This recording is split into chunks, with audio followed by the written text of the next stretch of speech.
The thing with complex PTSD, and again, I'm not a doctor, this is just from my own studying, is that our brain hasn't stored the event chronologically. It disrupts chronology, right? And so it's like it's still happening to this moment inside of our body. That's how our body feels and interprets it.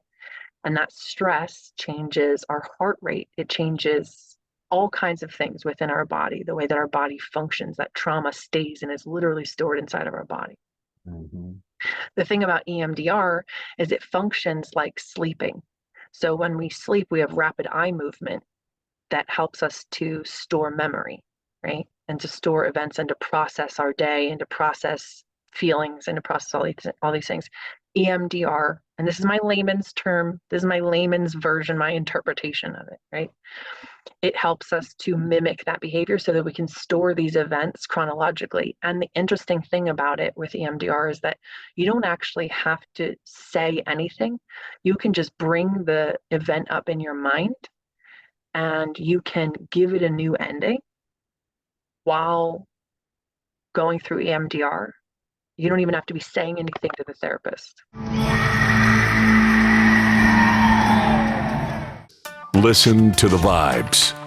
Welcome, everyone, to another episode of Listen to the Vibes. And I'm happy to welcome Ms. Shana Francesca here. She is a writer, a speaker, and an entrepreneur. So we're going to get to know her and have a great conversation. So, Shana, tell us a little bit about yourself.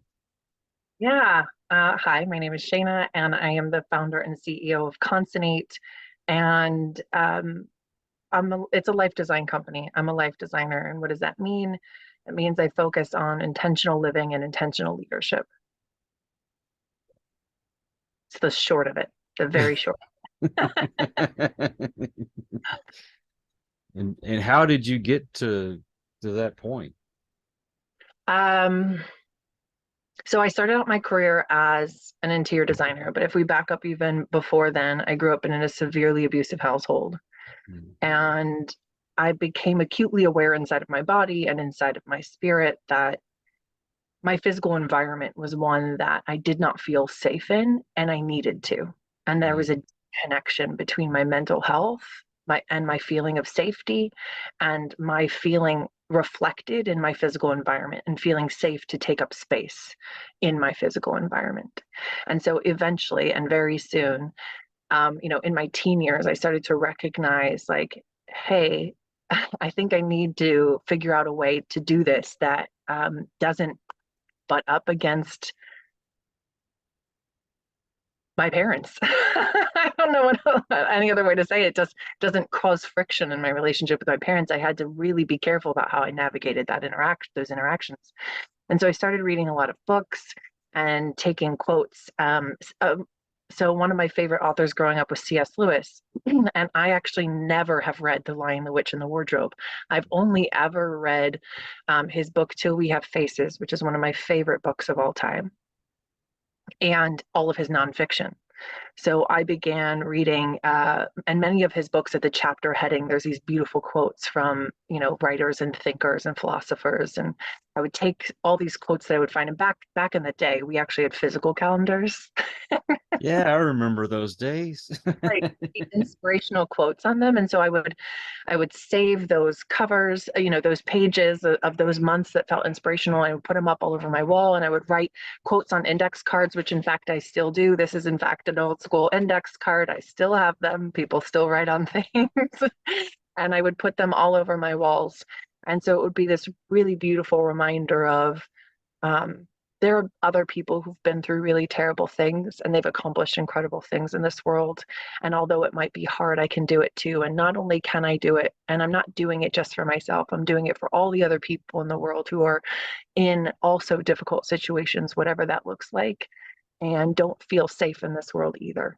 And so eventually my connection to, creating this kind of safety for myself, I had this beautiful imagination, because I knew truly in my head, in my imagination was the only place I was truly going to be seen and heard and understood for who I wanted to be, rather than who others expected or wanted or required me to be. And that led me to, eventually discover that interior design was a thing, and that I wanted to be an interior designer. And then I realized that really what I was doing and how I was working with people was much bigger than interior design, because we looked at their whole life. We sat down and would talk about, who are you? What's brought you to this point in your life? How do you want to show up? How do you want to feel as you move through your life? And what things do you want to accomplish, or where do you want to go with your life, in ways that, no holds barred, no budget. Let's talk about who you want to be, right? And then let's figure out how to accomplish that within your budget, right? Let's figure out how to create your physical environment as a reflection of who you are. Let's figure out how to set up your physical environment so that it supports you, not you supporting it.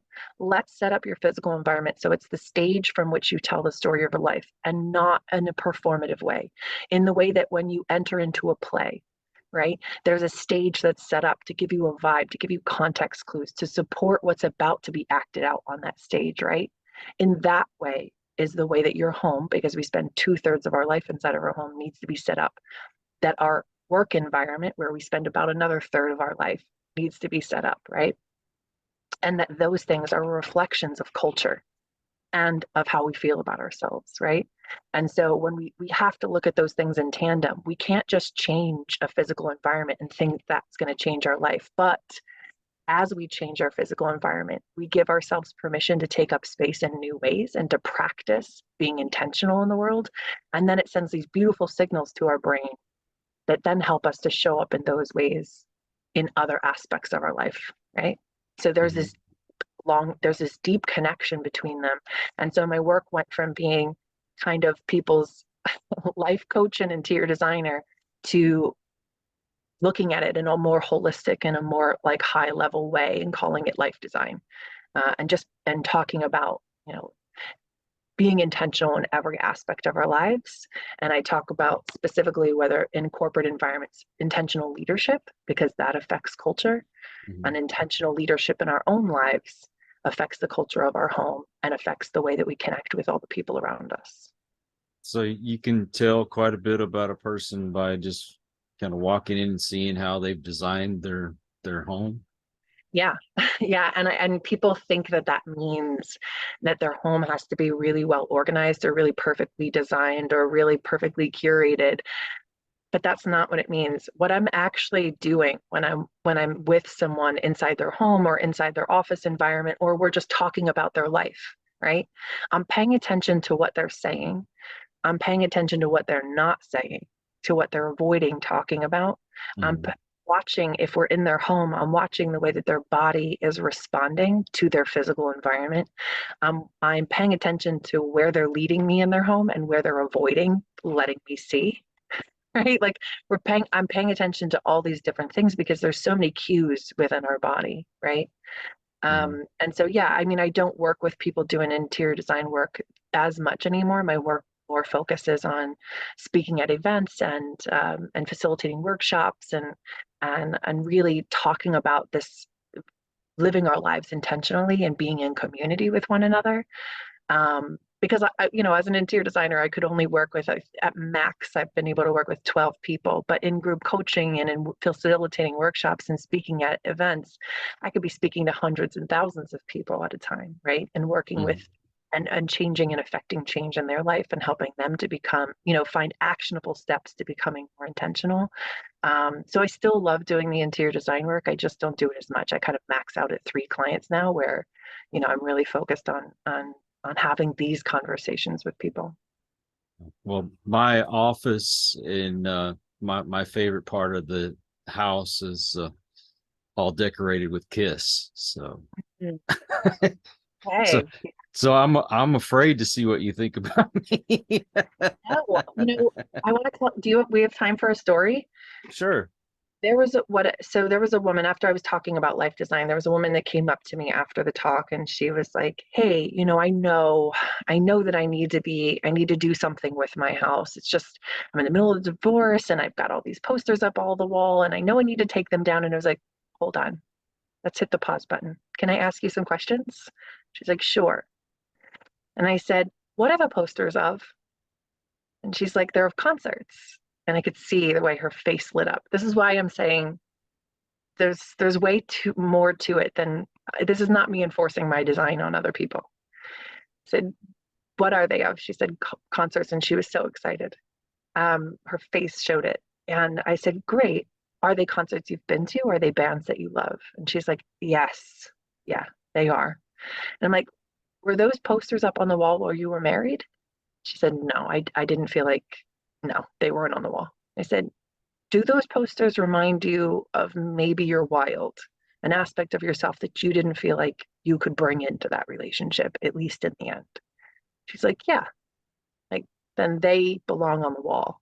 They're a representation of who you are. And I and no one else has any right to ever tell you they don't belong on the wall. What I will suggest is this: perhaps you actually need to honor them more, right? Instead of telling yourself they don't belong on the wall, maybe you need to tell yourself that they do, and honor their place on that wall, and be more intentional about how maybe they need to be framed, right? Maybe even just an inexpensive frame from Walmart, right? You know, like the movie poster frames that you get from Walmart for like $2. I don't even know how much they cost now, but like not very much money, right? And she was like, oh, right. The thing about my work is I'm not here to tell you how to take up space in this world. I'm here to be a mirror for who I see you as being, right? I'm here to operate as that mirror and help you to feel more powerfully able to take up space that authentically in this world, rather than taking up the space that people tell you you should, rather than showing up in the ways that people expect you to and require you to, showing up in the ways that connect with who you are and feel most aligned with your soul, right? That's what my work centers around. That's what intentionality is about getting curious about the ways in which we want to show up and releasing that which no longer belongs to us or maybe never served us.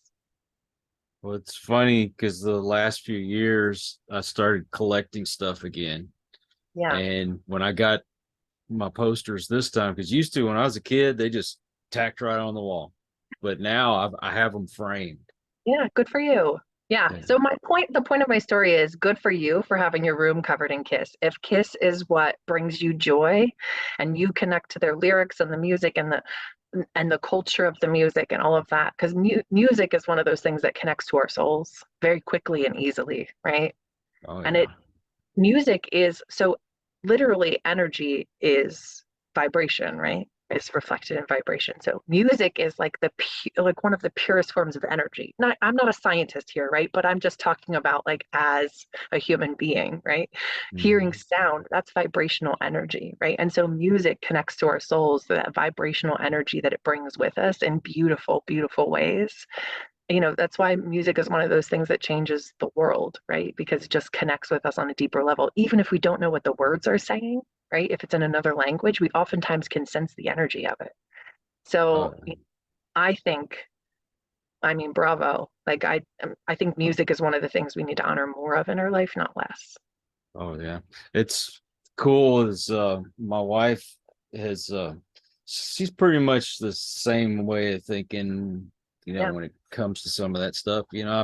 I let her have certain areas of the house. You do whatever you want to, but she's like, we can be not as much clutter, but we could design our bedroom a little more musically. And I have like posters that you would get out of record albums back in the day, back when we used to have records. Yeah. Because the CD cover sometimes inside of CDs or album covers were works of art too. But like inside of CD covers, sometimes they used to open up and be, yeah. Well, like the Pink Floyd, Dark Side of the Moon. I got the posters out of that, and let's see. Oh, the Beatles' White Album had a poster in it, and the Who from Face Dances. That's one of my favorite posters because it has all of them depicted in art, but in different forms of art, different artists. Yeah. And that one looks like a work of art. Yeah. And so it was the first thing she let me frame and put on the wall. And Yeah. I think, I say to people all the time, it's so important that every person within that lives inside of a home be reflected in that environment. Mm-hmm. But that also requires that we figure out ways to mesh all of our different needs and wants, right? It's like everything is a reflection of an ecosystem, right? Community is a reflection of an ecosystem. When we honor who we are authentically, we recognize that we are also part of an ecosystem. This earth, this world, it's an ecosystem, right? And so inside of our homes, when there's all these different people, you have to find that balance, that way of connecting all of the things together so that everyone is reflected in that environment and everyone feels honored and seen and heard and understood, but there's not one person taking up too much space, right? True. Very true. Yeah. She likes gnomes and witchy stuff, so Yeah. we've got that throughout the house. And Yeah. I Now knew I'm I ready to see your house, right? Like now I'm completely intrigued and I'm like, take the tour. Hey, you could come check it out. I knew I picked the right woman because she even let me put a poster of Frank Zappa sitting on the toilet in our bathroom. So, Okay. Yes. and, we're both paranormal investigators, so I've Mhm. done some interviews with paranormal investigators, and they send me their pictures, and Yeah. and so we have a picture of Katrina Weidman right there when you walk in the house by the front door, so everybody can see this is our favorite paranormal investigator. Right. Yeah. Honoring what you do and how you show up in the world. Yeah. Yeah, exactly. Now let's go back to your childhood. Hmm. If I could tell you real quickly, I'm very open about what happened to me in my past because I want it to not for anybody to feel sorry for me, but to let others know, hey, I went through this trauma. There's hope. Yeah. Um, Sharing your story is powerful and it removes the shame yeah, because shame destroys us, right? By sharing our story, we reclaim that power. So yeah. but I was molested when I was about 8 or 9 years old, Yeah. and I kind of put that in I guess a storage space in my brain and tried to forget about it. In fact, I didn't think about it for years, but I think that had a lot to do with why I had such low self-esteem. Of course. Um, when I was a freshman in high school, it hit me probably the hardest as far as self-esteem goes. There was a kid there who he picked on me to the point where I never wanted to come to school. Mm, Um, Felt very emasculated. Um, just I didn't want to live. In mm. fact, I attempted to take my own life several times. And that summer between my freshman and my sophomore year, uh, I kind of hit a growing spurt. I worked all summer, and I mean, I worked. I'm physical work. I actually started to notice that I was starting to grow some muscles. But I was, I guess, more determined that I didn't want to be that victim anymore. And the first day, my sophomore year, I saw my bully coming down the hallway and I stared him down and I said, not this year. I'd rather get my butt whooped than deal with this. I'm just not going to do it anymore. But it was, gosh, I was in my late 30s and I had a breakdown. I ended up in the hospital. And all those memories came back to me. And then now I can handle it.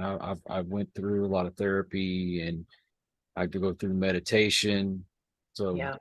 there's a lot of things that I've done to not be that victim and to strengthen myself. But it took me a long time to be more aware. Um, now Yeah. I don't know if you went through anything similar, but I did. Yeah. Yeah. how did Yeah. you become so self-aware at such an early age? I'm neurodivergent. So I was diagnosed with ADHD at the age of 5. And in the last 2 years, became aware that I'm also autistic. I'm just extremely high masking. Hmm. And So is my grandson. Yeah, I'm extremely high masking, which takes a toll on your mental health. Um, so one of my very first memories is of and I just like trigger warning for anyone listening. Just want to make sure that you know that there's some delicate things that I'm going to describe. My very first memory is of I was 3 and I was being sexually assaulted by my babysitter's son. Um, and I was sexually assaulted by my father at the age of 15. He had been grooming me probably. The more I look back, the more I think he was probably grooming me from the time I was like 6 or 7. Um, I was kidnapped and raped at the age of 27. Oh my Uh, God. I was raped 2 years ago. So the thing about rape, and when people hear that, they're like, well, how? Why? It doesn't make sense to them.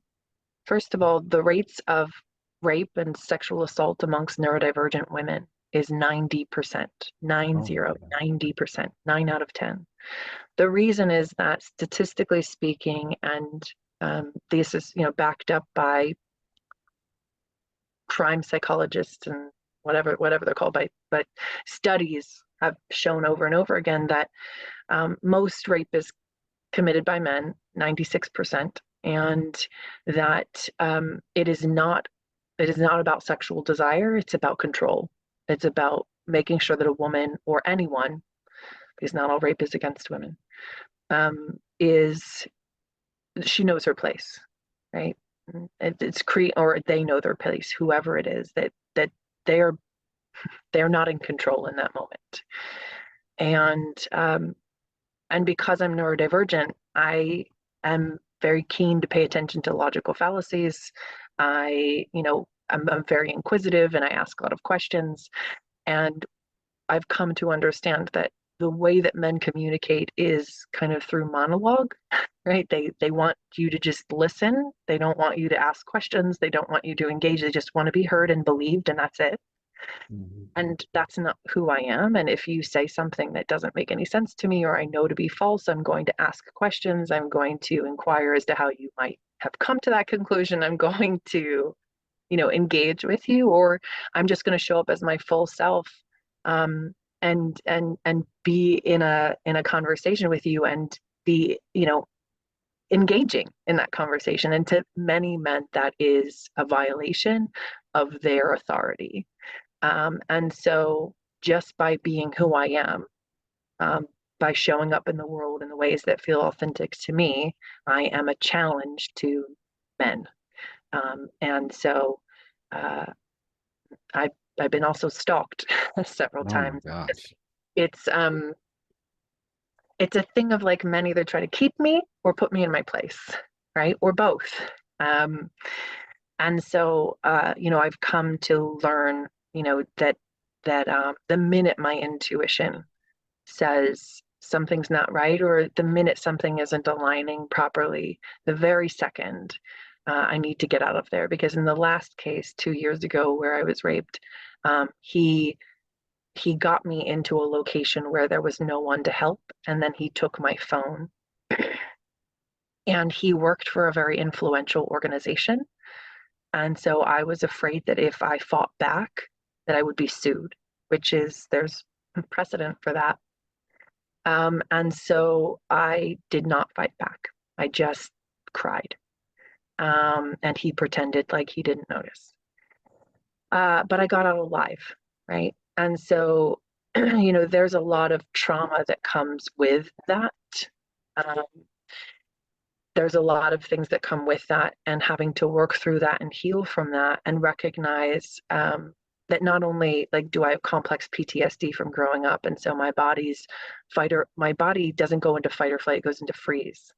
And so I literally in the moment 2 years ago had no control over my own bodily functions. My body shut down and disassociated to protect my own life and my own sanity. And so it's a really important part of my work is to give people the space and the tools they need to work through and to heal through something, but to also understand just because something bad happens to you doesn't mean that it's about you, right? Yeah. You know, it doesn't mean you did anything, right? And it can be a way for us to learn another level of healing and to learn to understand ourselves better, right? And so for me, the first part of healing from the most recent, rape was that my body went into fight or flight, and it was the first time I actually got to really truly understand that I had complex PTSD and understand what that was, because before then I didn't. Um, and no therapist had ever really talked to me about it until I had a friend who was a neuro a psychologist, and so she was like, "You might want to go to therapy. I think you have complex PTSD. I'm not diagnosing you, but we share some similar markers, and I have complex PTSD. You might also, right?" Um, and so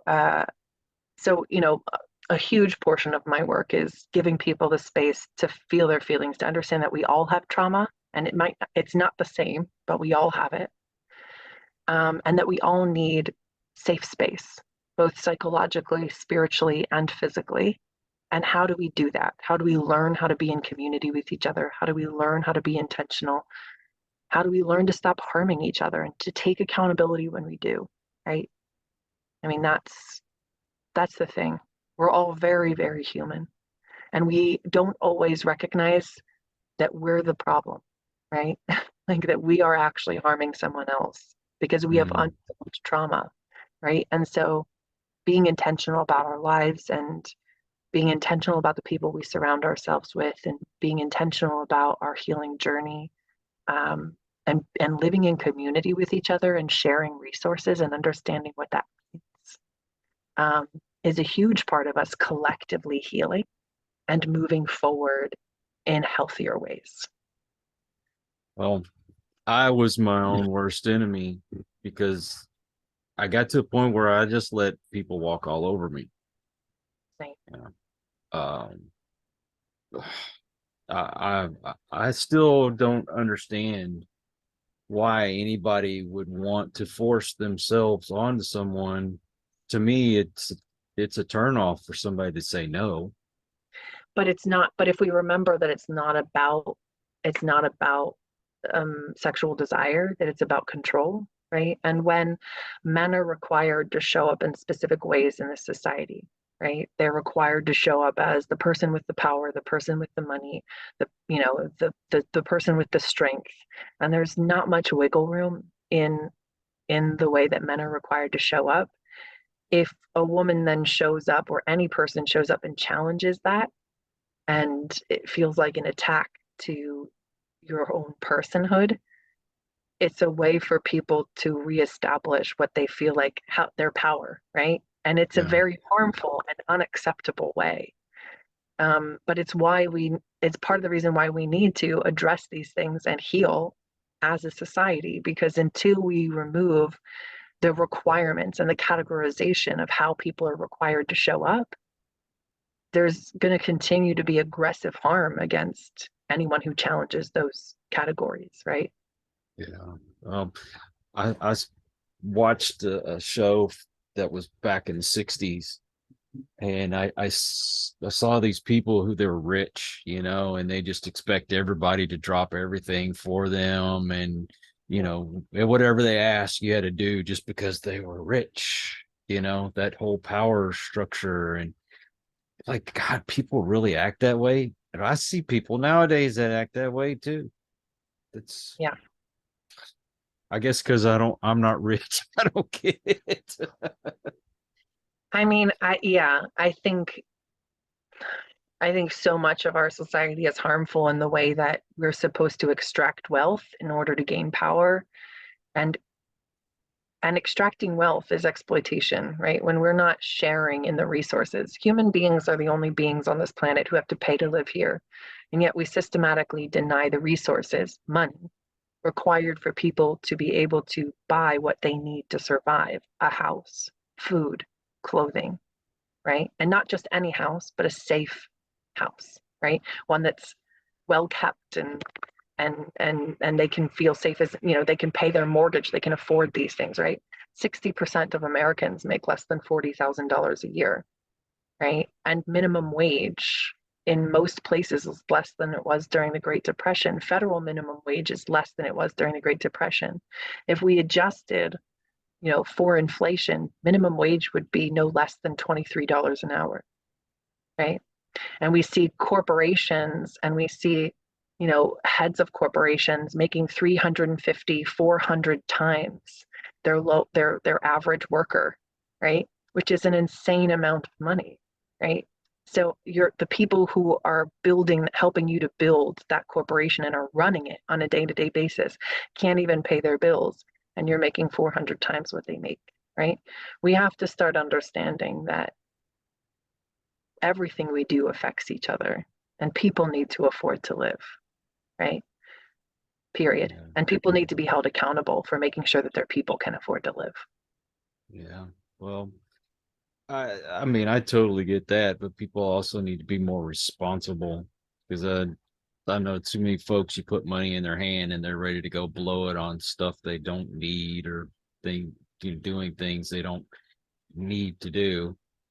But Yeah, and there's yet an the world argument. to do lots and lots of things that they don't need to do, and there's no check on that, right? There used to be a limit to how much more a CEO could make than their average worker, and I think we need to get back to a place where we understand that you have to take care of the people who run your company. Oh yeah. Yeah. And people should be able to go on vacation, and people should be able to buy a Starbucks and not have to worry about not paying their rent, right? We should be able to live in that world, right? Yeah. There is more than enough for everyone. We just need people to stop hoarding wealth, right? Yeah. There's the difference between $1 million and $1 billion is a heck of a lot of zeros, right? And so we really need to kind of bring that back into check so that people can afford to live, because there's no excuse for 3 people in the United States. There are 3 people who make more than the bottom 50% of Americans combined, right? Right. Mhm. So Yeah. we need to be taking care of each other, which is why I said the world is an ecosystem, and right now it's out of balance, significantly out of balance. It's like they were talking about Disney and how they're going to have to start laying off a bunch of people, but those CEOs aren't taking any cuts in their bonuses and stuff. Yeah, Disney is infamous for paying its workers. So Disney is infamous for workers feeling honored just to be able to work there, rather than actually making enough money to survive. I also want to remind people that 40% of our homeless population works a full-time job. 40%, 40%, nearly half, right? And that's just self-reporting, right? That's just the people, because homeless people are not counted in census because they have no permanent address, right? So there's Mm-hmm. no one really keeping track of them, right? Yeah. Right? 40% that we have interacted with, we know they work full-time jobs. That's unacceptable. This is not about working harder, because when you look back in the 60s and 70s, people could work a summer job and buy a car, right? You could pay for a house in 4, 5, 10 years. People didn't have 30, 50, 100-year mortgages back then, right? The cost of a house was 4 years salary, not 15, 20, 30 years salary, right? Or Yeah. more, right? We need to get back to a place where we are understanding that, and we're holding corporations accountable for their bad they're bad actors at this point. They are exploiting to a level that is preventing people's survival, not just survival, but their being able to thrive, right? Yeah. Humans should not just have to should not be working full-time jobs and not be able to pay for health insurance or survive, right? And so we need to start to look at, what do we consider leadership, and how are we structuring ourselves as corporations, and are we really going to consistently, quarter after quarter, only pay attention to how much money we're paying out to investors, rather than understanding we need to invest in our people so that we can actually have something to pay our investors. Well, we could have a whole nother podcast about that. I mean, look at the irresponsibility of the banks. Yes. Oh my God. If it weren't for the bailouts, there'd be people that would be in a really, really bad shape right now. But like I said, that's There another is, show. yeah. Well, it is another show, and it's also like important to recognize a lot of people are against, a lot of people are against handouts and social programming, but in reality, only 22 cents per dollar of money that's allocated for social programs, specifically for welfare and food, and housing for those who cannot afford it, is actually nationwide, is actually given to the poor. Most of it is hoarded by those cities, and it's not required to be given out, right? And then Mhm. you see massive bailouts in the hundreds of millions of dollars each year to massive corporations, right? If we stop bailing out corporations and subsidizing everything, and we start actually requiring money set aside for the poor to be given to the poor, right? And define what that is and how that has to show up, we would be much better off as a society. Oh, you know what really ticked me off is we have a friend that she had two kids, and she's working at Walmart, and she wasn't making hardly nothing, Yeah, and she Walmart was famously underpays people. anyway, she was getting welfare and that kind of thing, and she busted her butt, and she finally got a raise. Mind you, Good. it was only 25 cents an hour, but Wow. they cut her benefits nearly in half. I know.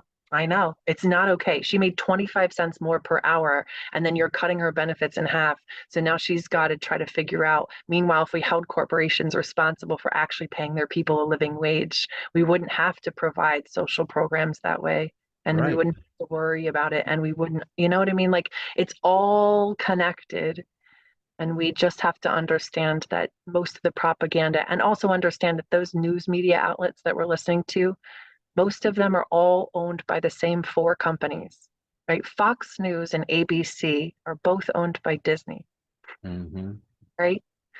They're controlling the narrative to pit us against one another, but most Americans are struggling with the same things. And the problem is the corporations and their controlling of the propaganda that we're listening to, when really we need to be listening to each other, which is why I'm a huge advocate for intentional living and living in community with one another. Because when we live in community with one another, we can listen to one another, we can understand one another, we can understand that there's more that connects us than separates us. And we can That's truly live together in harmony with one another. And then we can hold corporations and the people in control and our elected officials accountable, right? hmm Understand what that looks like and how powerful we are. Because, I grew up in the Christian church, and even the Bible says, with one can chase 1,000, two can chase 10,000. We are more powerful together than we could ever be individually. But that means we have to be together, right? We Yep. have to learn again how to live together with one another instead of in this hyper individualized nuclear family way. We need to get back to being each other's village. We need to get back to being community together and sharing resources. Yeah, we were talking about that earlier. As long as they keep us divided, we'll never be able to stand against them. Correct. That's why they're doing it. Yeah. Hmm. We'll never hold corporations accountable for their bailouts. They're trying to make us upset over forgiving student loan debt, but student loan debt didn't used to exist. Before the 60s, before racial integration, colleges were virtually free. Most were free, but once you could pay for with a part-time job in the summer, right? Like you didn't have to go into debt to go to college. Once racial integration happened, right? Now they want you to pay for college specifically so they could create a class divide and keep it so that the people they didn't want to go to that school couldn't afford to go to that school, right? Hmm. We shouldn't have student loan debt. Education is a beautiful way of indicating the health of any nation, right? And everyone being well educated, right? And so, like, those are the sorts of things that we need to be looking at. Student loan debt, I don't have any problem with it being forgiven. I do have a problem with corporations who are reporting, their CEOs are getting $5 million, $10 million bonuses every year, getting federal bailouts. I have a problem with that, right? Yep. You know what I'm saying? But we're not paying attention to that because they have us divided over student loan forgiveness. Hmm. and other stuff that Yeah. we shouldn't be divided on, but Right. unfortunately we are. We are, but we don't have to stay that way, right? And we can No. talk to each other and we can talk through these problems and we can share knowledge, right? Because it's not possible for each one of us to know everything, but each one of us knows something and we can bring that knowledge, we can share that knowledge, we can have conversations about that knowledge, and we can listen to each other and recognize that me saying, hey, student loans should be forgiven, I'm not saying that that then should come out of our money. I'm saying that should come out of corporate dollars, right? I'm not saying we should have to sacrifice another thing, because we shouldn't, right? Right. Yeah. Yeah. Well, I'll tell you what, we could definitely have about 4 or 5 different podcasts. We could 100%. Yeah. Mhm. Now you had listed that you are a writer. Yeah. Yeah. So I've written a bunch of articles. I've been writing since I was a kid. There's something so deeply therapeutic about, and I have dot journals from the time that I was like 7, right? My handwriting's atrocious. I barely understand the grammar of the words that I wrote, but I still have those journals. And I still journal, not as often as I used to, but I still journal to this day. And along the way, I've written poems and had those published. I've written, I wrote a romance novel and I had that published. And I know that sounds maybe trite to some people, but I have to tell you, it was deeply therapeutic to be able to decide what I would like a love story to look like from my own perspective, right? And how I would like someone to show up for me. That was deeply therapeutic. I published that under a pen name, Maeve Marin. And I didn't do it for any other reason. I didn't even know I was going to do it till I started doing it. And I just did it. I wrote it in 5 weeks and edited and published it myself and designed the cover and did all those things myself, and published it on Amazon. It's called Under My Skin. Um, and I've also written articles for different magazines and different publications, both online and physical form. Um, so yeah, I love writing. I love sharing, is sharing the way that I see the world and seeing if anybody can connect with that, if that helps anyone, if that, connects with anyone's soul, with their experience. Um, because, you know, we're human beings. And as much as we'd like to think that our experiences are singular, they're not. Can I ask you something? It's going to be Sure. pretty personal, because this is something I have a struggle with, when it comes to intimacy. Mm, After what's happened, I have a hard time with people touching me. mm, Like, I mean, you can hug me, I'm fine with that, but I'm without saying it, you kind of get an idea what I'm talking about. yeah. Um, do you still struggle with that, or do you feel like writing that love story helped you with it? Number one, um, oh gosh, there's so many ways to answer this and so many things so much nuance I want to add into this. Number one, I've realized that when I'm feeling unsafe with someone, whether it be because I'm not feeling heard the way I need to be or I'm not feeling understood the way I want to be, Mhm. I don't want them to touch me either, right? And and that could be for a couple of reasons. I could be triggered by them or by something in the world, by someone else. I could be overstimulated, especially because I'm neurodivergent. So like I could be just had too much going on emotionally that day and I don't want to be touched or be triggered by something, and but then there's other times that I do deeply want to be touched, but I'm very careful about who. And I have to be honest, there are large swaths of my life in which I did not date at all. um, Consent is still something that we're all learning, but I think especially men are learning, right? And but women are learning to set those boundaries, and men are learning to set their boundaries as well, because I think, there's been so much that's been socially acceptable, like that men always want to be touched and are always turned on and always want to have sex, right?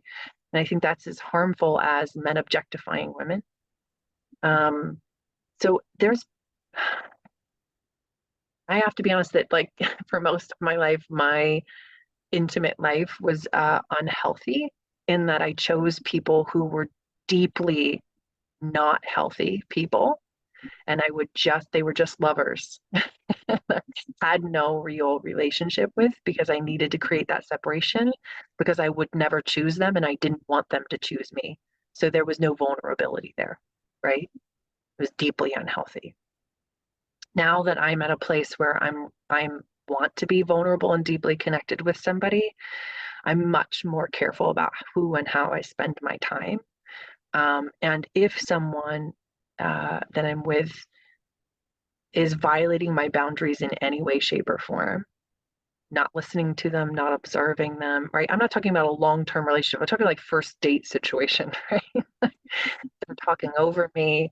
I don't feel heard or seen or understood. I feel like they're just, you know, they're just talking over me in any way, shape, or form, or they're not observing my no, right? Like as little as like, do you want another drink? And I say no. And they're like, come on. Nope. My no Yeah. means right. My no means no. And if you're violating that no, then right, because you can have another drink and I don't have to join you in that, right? So there's something very unhealthy with you requiring me to have another drink because you want one, or you trying to give me another drink because you think it's going to be required for you to get what you want, right? Or I say I want to split the bill with you, and I go into it saying I'm going to, and I can see the disappointment in your face, or I can see that it upsets you if I try to pull out my bank card. I've learned that when a man is upset about the fact that I want to split the bill, it's usually because it, in his mind, it indicates that um, that I'm not going to give him access to my body. Right? Mm. He feels owed it if he pays the bill. There's all these small indicators that I've learned to pay attention to, because last time I didn't, I got hurt, right? Um, and so I pay attention to all those things. And then like for you, it might be if it's a friend, a long-term, spouse, whatever it is, maybe it's bringing it up and saying, in this moment, I don't feel safe, right? And so this is a violation. This is past my boundary. Like we need to talk about this boundary, right? And so that you can feel heard and your needs being met so that you want to be, you know, touched. Um, but my sister struggles with that as well. Her and I don't have the same background, but she also has struggled with sexual assault, and um, something we were literally just talking about 2 days ago is she struggles with wanting to be touched. Yeah. Even Yeah, to this day. yeah, And it doesn't matter if I'm in a long-term yeah, relationship. I can be head over heels in love. Still don't. There's some areas I just won't let anybody touch me. yeah. No, I can understand that. And I've been doing a lot of research, and I want to be like careful what I say here because I don't know how comfortable you are with this particular topic. But there's a lot of research around mushrooms and complex and CPTSD, and PTSD in general and trauma. And the fact that especially like psilocybin helps to reestablish new neural pathways and helps to um, us to overcome fear and overcome some different things. And so I've done a lot of research on that to understand like how does this work, and then to see like what other therapies are available so that I can address those things. Um, because along with the research around the mushrooms is like different types of therapies that have been beneficial rather than just traditional talk therapy. So Yeah. typically for me, traditional talk therapy is not beneficial at all, but tapping is, um, and some other like EMDR and some other different uh, therapies are much more effective, um, to help me to kind of be, because I think the thing for me has always been I don't feel safe inside of my own body, right? And when I do, I dissociate. When I don't, I dissociate. That's how I deal with it. Other people stay in their body and then can't deal with being touched, right? Like there's a whole bunch of spectrum in between. Yeah. I've actually had people on the show that's talked about like microdosing and things Yeah, like that. So yeah. it was something that I was starting to look into. Uh, I know me. I'm a drug addict. If I get Mm, started, I'm not gonna stop. under, So yeah, I can't. Yeah. Yeah. Yeah. I can understand that. But if you haven't looked into EMDR or tapping, I have um, looked into the tapping. yeah, I Um, would look into EMDR as well, because that the thing with complex PTSD, and again, I'm not a doctor, this is just from my own studying, is that our brain hasn't stored the event chronologically. It disrupts chronology, right? And so it's like it's still happening to this moment inside of our body. That's how our body feels and interprets it. And that stress changes our heart rate. It changes all kinds of things within our body, the way that our body functions. That trauma stays and is literally stored inside of our body. mhm. The thing about EMDR is it functions like sleeping. So when we sleep, we have rapid eye movement that helps us to store memory, right? And to store events and to process our day and to process feelings and to process all these things. EMDR, and this is my layman's term, this is my layman's version, my interpretation of it, right? It helps us to mimic that behavior so that we can store these events chronologically. And the interesting thing about it with EMDR is that you don't actually have to say anything. You can just bring the event up in your mind and you can give it a new ending while going through EMDR. You don't even have to be saying anything to the therapist. So you don't even have to, there's no re-traumatizing yourself through telling the story again, right? So I highly recommend that you take a look at it. I've been looking for a therapist because I have some friends who've done it, but they live far away. There's only a few therapists around me who do it that are trauma informed, like that I would want to work with. I'm very careful about who I work with because I've worked Mhm. with therapists in the past who it just did not work out and it ended up kind of re-traumatizing me. So my search for a therapist is one that has to be very, very thorough.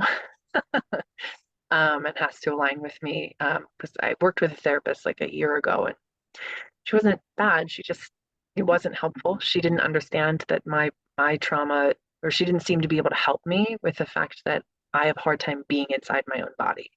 Mhm. I dissociate a lot in order to survive, and so I don't feel my feelings. I just shove them way down because I'm in constant fight or flight.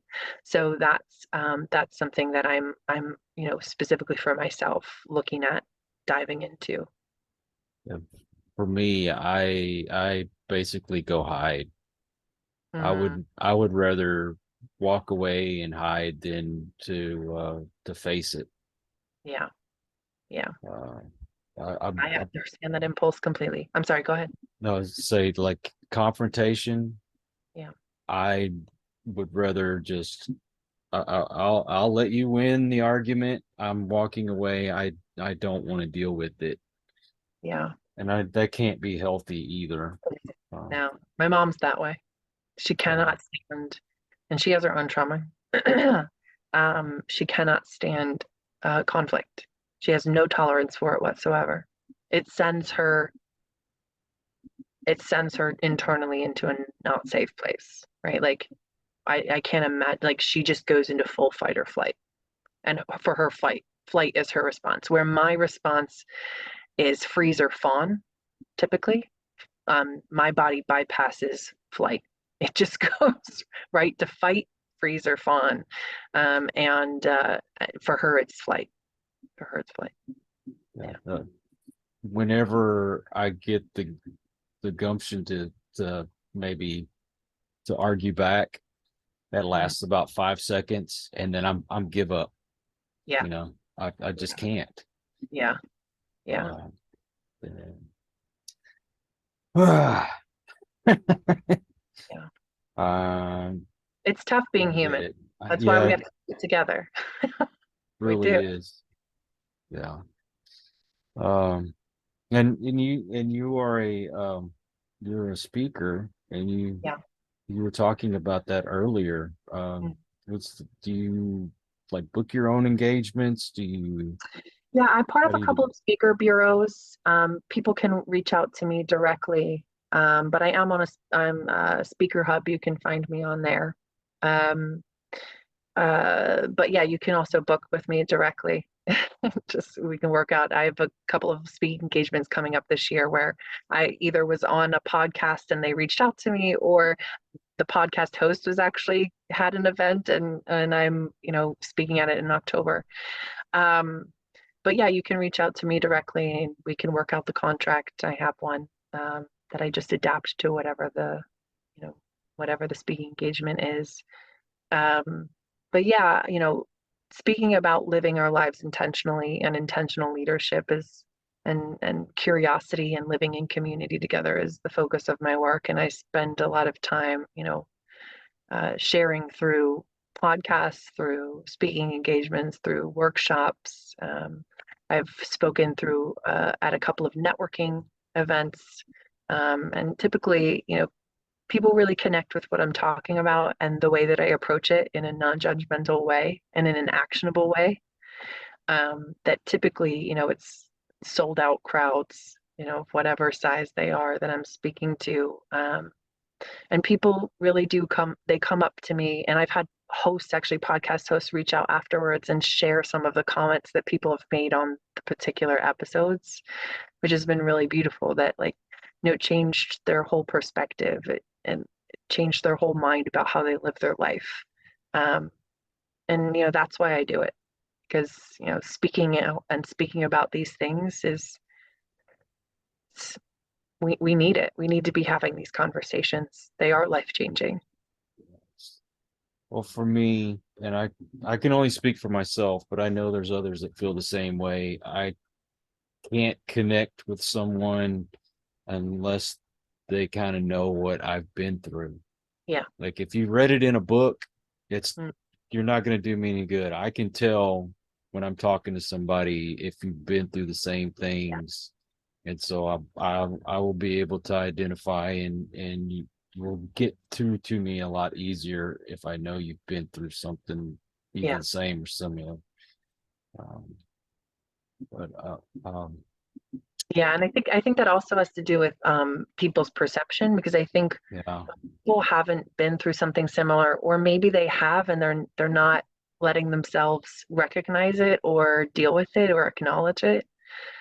And avoidance is a very human thing too. There's no judgment if you're avoiding it, right? But if people are avoiding their pain, then they're more likely to be judgmental, right? Or if they don't understand your pain, they're more likely to be judgmental. And I think it's just a protection mechanism that we prefer to spend time with people who've been through similar life experiences, because it's less painful, right? We don't have to explain ourselves. We can just show up and be understood. Oh my God, the years that I spent trying to avoid feeling certain emotions it's made me a wreck inside. I drowned everything in alcohol, or I used drugs. And when my little brother passed away, I stayed drunk and high on cocaine for weeks on end, just so I wouldn't feel that pain. And here it is 23 years later, and it's as if it still happened yesterday. That's the way trauma works. Yeah. Unfortunately. But that's why I said I think tapping and I think EMDR would be deeply helpful. Even if you just kind of researched it and took a look and understood what it is and how it works. I think it would be really helpful just to understand, because when you dive into EMDR, it kind of helps you to understand how our brain works a little bit better. And that can be really healing all by itself, to just understand how your body and your brain works so that you can heal it, right? I actually had someone on talking about that. And I don't know if you believe in this kind of stuff, but even if you don't, if you go through a session, I think it helps quite a bit. I did the past life regression. I have friends who've done it. Yeah. It worked for me. Yeah. I mean, it didn't solve all my problems, but it definitely put me on the right path. Yeah, no, I don't think that anything solves any of our problems. I think that's why I always come back to saying our lives are ecosystems, right? There's no one solution. Anyone who's telling you that they have the solution, is lying to you. Right. Period. Right? Because this world, our life, our bodies, our minds, everything, they are ecosystems, right? And so it's a whole bunch of things working together all at the same time, right? And so it's not like one thing is going to just whoop, revolutionize and change your life, right? You're not going to lose a bunch of weight and suddenly be a different person, or you're not going to, you know, stop doing one thing or start doing one thing and it change everything. It's about all these things kind of incrementally moving together, right? Your mental health improves when you start your day with meditation and journaling, and then you're keeping that mindfulness throughout the day. You're trying to go back to it and remind yourself, okay, let me take a deep breath. Let me be present in my own body for this 1 second, one in and out breath, right? Let me go for a walk and get my body moving every single day. It doesn't mean I have to hit the gym hard. It doesn't mean I have to go like hardcore, but just let me get my body moving so I can move the anxiety and all the feelings through my body every day. Let me make sure I hug a friend or somebody that I feel safe and close to every single day, because we need physical touch, right? Like we need all of these things, right? It's necessary for co-regulation. And if you can't do it with a person, a dog, a cat, right? We can co-regulate with animals as well. But understanding all of these things and how they work together, it's how we live intentionally, right? When I say to people, it's about living more intentionally, it's not about doing more. It's about being more intentional with what we're already doing. If we can just be intentional with one in breath and one out breath, we already have to breathe. So if we can just be intentional about it for even 5 minutes or 2 minutes or 1 minute every single day, we can live a better life, right? And studies show that as we meditate, the more we meditate, we start to shrink the part of our brain that connects with fear, right? Yes. So all of these things work together, right? And walking can be a type of meditation, right? We need the vitamins from the sun anyway. The fresh air is good for us. Getting our body moving is necessary. Helps us feel our feelings, helps us move out all this energy, right? All these things are working together at the same time. But if all you did is like one of those things, sure, it might help a little, right? But it's not going to revolutionize your life. It's the fact that when you start being mindful and intentional, it starts to show up in all these different aspects of your life that work together to improve your life, right? Not just one thing. Yeah. And like I said, if I had allowed myself to feel the feelings of what was going on at the time, I'd be able to handle things a lot better. Yeah. Instead of drowning it. And because alcohol and drugs are okay for a little bit, but Yeah. in the long run, Yeah. it's no benefit to you. I mean, Yeah. it doesn't help you emotionally, and it definitely doesn't help you physically. Yeah. But arguably, if we were able to sit with and hold space for each other's pain rather than trying to fix it or make it better, Mhm. right? And I think that's something that I think is really beautiful about Judaism, is that you have 7-day period of mourning, right? Where your focus is mourning for Mhm. 7 days, right? Forgive me if you're Jewish and I'm getting this wrong, but that's that's my understanding, right? You have this 7-day mourning period after someone passes, right? And I don't think we give ourselves quite that much space, right? Like most companies, they give you like 1 or 2 days of bereavement, right? And then you got to get back to work at the same level you were before that person passed. But you have all this stuck love inside of you, right? You were still loving this person, and all of a sudden they're removed from this earth, but you still have all this love to give them, and it has nowhere to go. And so we have to figure out how to move that through our bodies and mourn that loss. And it doesn't just take a day or two, right? It takes a lot longer than that, right? And so, like, honoring that space inside of ourselves, if we were able to hold space better for each other, right? I don't know that it would be so traumatizing when someone was gone, right? But like, we're supposed to just be fine so quickly, and we're not fine. And the more we have to pretend we're fine and people acknowledge us for being fine, right? So like study after study shows that the more inauthentic we are being, like if we show up and we're like, I'm fine, I'm great, and somebody acknowledges you for being that like fine and great, they're like, it's so good to see that you're doing well. but we're lying, it takes a massive hit to our self-esteem, a massive hit to how we can show up in the world, right? It's not good. It does the opposite for us, right? So the more authentic we can be, and we can be like, I'm not okay today, right? When's the last time you felt comfortable when someone asked you how you're doing to be like, I'm not okay? Have we ever felt comfortable to do that? No, because we don't honor authenticity in this society. So Exactly. like I think it needs to be acceptable for us to be actually want to stop and know the answer to that question, and for the answer to that question to be, I'm not okay. And us not try to fix it or make it better, but just be like, okay, I can hold space for that. You can be not okay today, right? One thing I've learned to do is because I feel this way whenever someone comes to me and they're having a problem, I always ask, do you want advice or do you want just somebody to listen to? Yep.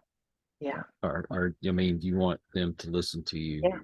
Because sometimes people just want to get it out. They don't want you to tell them how to fix things. Just Yeah. this is what happened, Yeah. and I just need to get it out. And we need to know to ask which one they want. Yeah. Exactly. And that goes back to consent, right? Mm-hmm. Right? Like us understanding and establishing in conversation, in relationship, boundaries, right? And honoring that people have them, and being able to say, hey, and practice saying like, hey, what do you need in this moment? These are the ways I can show up for you, right? These are the ways I can show up for you right now. This is the energy that I could give you. Do you want any of these? Do you want this energy from me, right? Do you want my help? Do you want me to listen? Do you want my advice? Do you need someone to just hold you while you cry and you don't want to talk at all?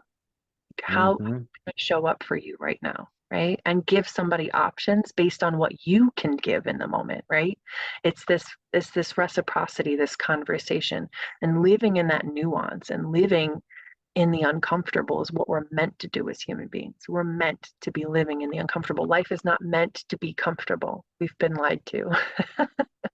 Right? It's I'm not meant to be terrible, but it's not meant to be all comfortable, right?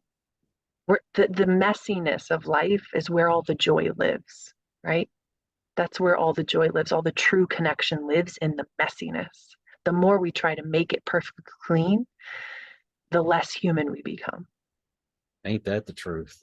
We have to be comfortable with being uncomfortable, right? We I have to get back to that place. I totally agree with that. I Yeah, totally agree with that. Do you have a website? I do. Yeah. So if anybody wants to connect with me, the best place is through my website. My email's there. My telephone number is there. Yes, it's my real number. No, don't stalk me. I will block you. um, but I had a Google Voice number for the longest time, and I was like, this is annoying. Just give people my number. um, So the website is www.consonate.world, and consonate is spelled CONCINNAT. Um, and you can find everything you need there. Information about me as a speaker, podcasts that I've been on. I'll add this one once a month. I add all the podcasts that have gone live that month. Um, Lots of information there. So, and there's free information there too. I love to make sure that, people have access to things. And if you guys are, interested in group coaching, I make sure that my group coaching is very financially accessible, as accessible as I can possibly make it. So it's, business owners, entrepreneurs, individuals, because no matter who you are, you're a leader in some way. There's people looking to you for advice or to mirror their life after, or to see how you've paved the way, right? And so, I do my best to make group coaching that place where we can begin to understand how to live in community with one another and practice having uncomfortable conversations in really beautiful ways. We need to learn to have the conversations. Yeah, we need to learn those skills. Yeah. And then what about your social media? Everything's linked through there. I'm on Instagram and Facebook. I'm actually on TikTok. I spend the most time on TikTok. Um, do a lot of posting there on a daily basis. You will see me regularly in like sweats and sweats in my hair looking a mess, but I don't care. I love the community aspect of TikTok. I love the way that we're having conversations there. I love the way that I can reply to someone's comment with a video, right? So I can I can answer them in a really beautiful ways. So I'm there. I also am on YouTube, and you can find all those links through my website. They're all scroll down at the bottom. Well, I'm gonna be sharing them in the description, so Perfect. make it easy for people to find you. But Yeah. Shana, thank you so much for spending this time with me today. You actually helped me with a few problems I've had lately, just in this conversation. No problem, Kyle. Thanks for having me. Um, I also want to thank all of you out there. If you are new to the channel, well, first off, I hope you'll come back. Please hit that subscribe button. For my regulars, you guys are awesome because you make it possible for me to do this. So until the next one, everyone, please take care. Be kind to one another. God bless and peace. We hope you enjoyed this episode of Listen to the Vibes. You can catch us on Buzzsprout or wherever you listen to your favourite podcasts, and on YouTube. Follow us on Facebook at The Vibes Broadcast Network